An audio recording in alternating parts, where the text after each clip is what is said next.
আগের ভাড়াই আছে, কোনো ভাড়া বাড়ায় নাই। আগে ৮০ টাকা, এখনো ৮০ টাকা। কোন হ্যাঁ, জায়গায় ভাড়া ছিল এরকম?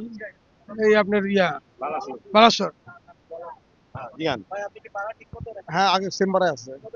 ১১০ টাকা মেগুলা। মেগুলা দোহার মেগুলা যাবে মেগুলা। এগুলো আগে ছিল কত? আগে ১১০ টাকা ছিল, পরে কত? এখন ১১০ টাকা।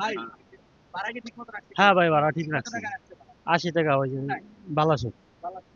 হ্যাঁ, এই যে চাপড়া সাজ্জাদ। এই যে ভাড়া কি ঠিক মতো আছে? আপনি যাবেন কই থাকেন?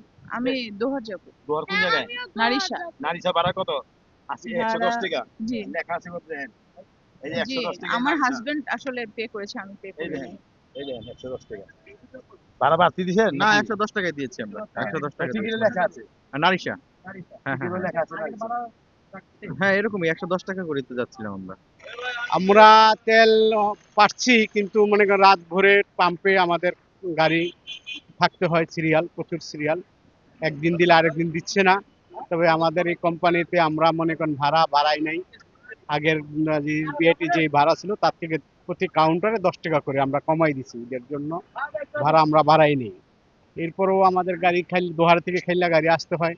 দোহার দীর্ঘদিন ধরে আমরা ব্যবসা করি, আমরা এখানে কোনো ভাড়া বাড়াই নেই। আমাদের বর্তমান প্রধানমন্ত্রী তারেক রহমান সাহেব উনি একটা দিছে যে কোনো ভাড়া বাড়বে না। আমরা ওই নীতিমালায় আছি, ভাড়া আমরা এক টাকা ভাড়া বাড়াই নেই। বাকি অন্যান্য যে ভাড়া আমাদের দোহার রোডে আর অন্যান্য পরিবহন চলে, সেগুলিতে হয়তো বা অনেকে ভাঙ্গা চলে গেছে, ওখানে অন্য অন্য জায়গায় চলে গেছে, তারা ভাড়া হয়তো বা ৩০০-৪০০ টাকা করে নিচ্ছে। কিন্তু এই রোডের গাড়ি অন্য রোডে চলে যাচ্ছে, সেটাও মনে করেন যে যাত্রীদের ভোগান্তি শুরু করছে। আমরা যদিও আমাদের এই কোম্পানিতে এটা ৭-৮ লাখ টাকা আমাদের লস, কারণ সেই পরেও আমরা মনে করেন কোম্পানির মানুষের দিকে ঈদের জন্য তাকায় আমরা ভাড়া কম নিচ্ছি।